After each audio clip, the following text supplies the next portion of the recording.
You're from Bellflower. I am. I was born at Kaiser. Yeah, Kaiser babies. When I was asked to do this, my publicist, you know, is from the East Coast. She doesn't know the geography of California. So she goes, would you like to go back to your hometown of Bellflower? And I live in Long Beach, so it's like, she made it sound like I would be journeying back. You know, I'm in Bellflower all the time. My grandma's here and whatever. I literally live down the street. What was it about the Groundlings that brought you there and kept you there? Because an outsider could look back and say, you were on a hit TV show. Her tenure at the Groundlings lasted past Reno 911 going off the air. Right. You're a regular performer there.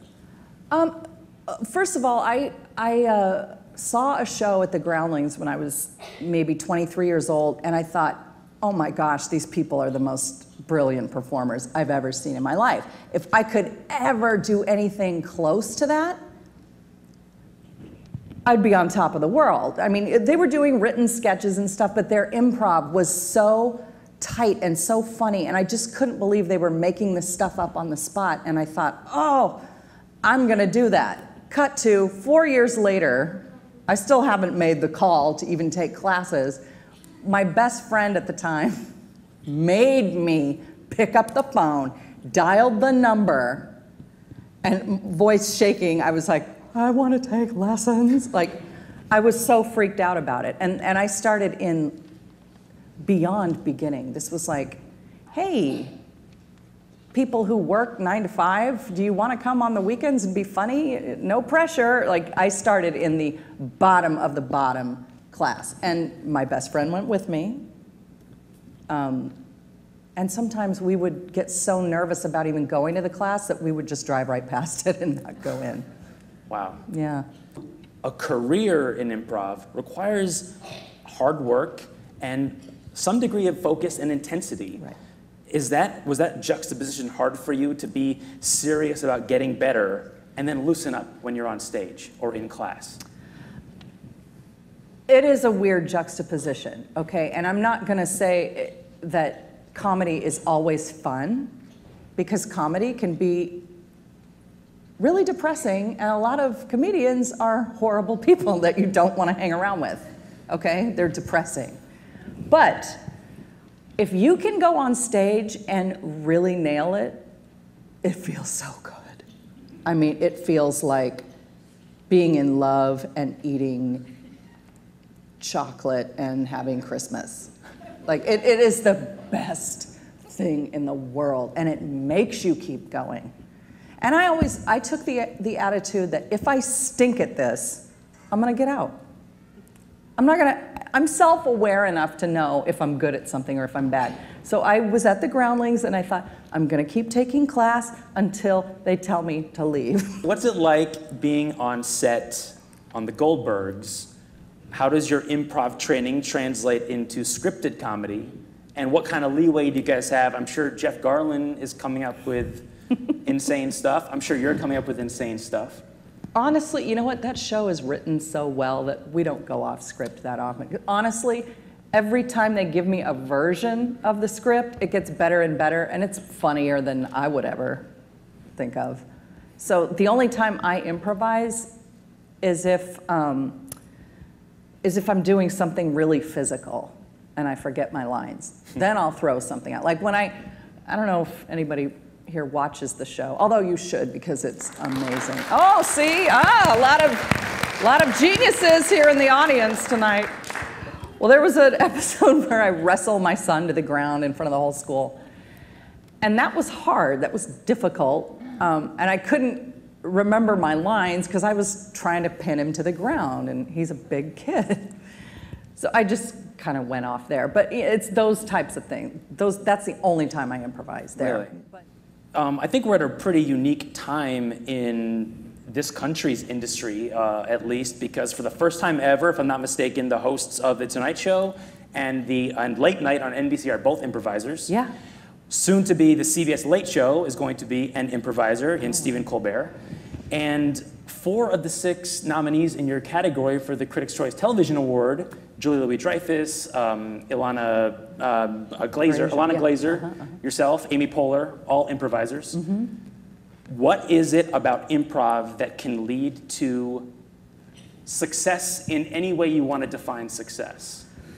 I think if you have gone through any improv program like the Groundlings, Upright Citizens Brigade, Second City, you know how to work hard, okay? And you know how to work as a team, and you know how to give people their moment. And you're probably funny, okay? That never hurts. But you know how to write, you know how to edit yourself as you go, and you know how to stand up and make people listen. So I think, yeah, you bring up a good point. All of those people are very good advertisements for improv. But I feel like so many other professions use it and don't know it, like any police officer, any serviceman, any attorney, teachers, my gosh, they improv all day, you know? Because they all go to work thinking of an idea that they want to communicate, and then it all goes. And then there's all kinds of stuff that comes at them, and you have to, you know, twist and turn, but stay on point. So I feel like it's a good skill for anybody to learn, because if you can do that, you can do anything. Anything's easy if you know how to improvise. Giving an oral report at school, piece of cake. Oh my gosh, you won't even get nervous anymore. If young Wendy were in that audience right now, what is something that you would warn her about, encourage her about, maybe a myth that she had that you would dispel right now about what her career might be? Okay, I would say, young Wendy, Hollywood is no more full of weirdos than any place else in the world, okay? If you go looking for trouble, you will find it. It's not, you know, I personally find the people that I work with are just like regular family people, but they happen to be actors. But everybody works their butt off. Everybody goes home and, you know, gets the flu sometimes, or has to nurture a sick child, or worries about paying the rent, or whatever. Like, it just is what it is. But I would say to my young self, like, stay on track, because you're not wrong. There's a reason you've never wanted to do anything else. So when well-meaning people tell you, oh, you don't want to do that, you want to be a stewardess, don't you? Say, thank you for your input, but then keep doing whatever it is you want to do. And that's awesome advice. And also along the same lines, would you have specific advice or notes for the girls in the audience, because you are in a profession that there's a lot of predominantly men, in improv at least, it seems to be predominantly men, sexism that you might have encountered, trying to fit in, anything along those lines where you felt like you were pressed down or made to feel like you couldn't be funny? Anybody who there are psychic vampires, that's what I call them, psychic vampires in any profession. And anyone who tries to make anybody else feel less than, whether it's by, you know, men who say, oh, the girls are here, they're not going to be funny, they're going to talk about, you know, well, I'm not going to say that here, we've got a bunch of kids in the audience, but yeah.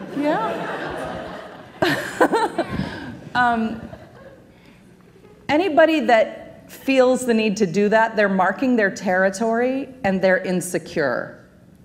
So if you were inclined to, you could prey on that, but you're not gonna do that because that's not nice.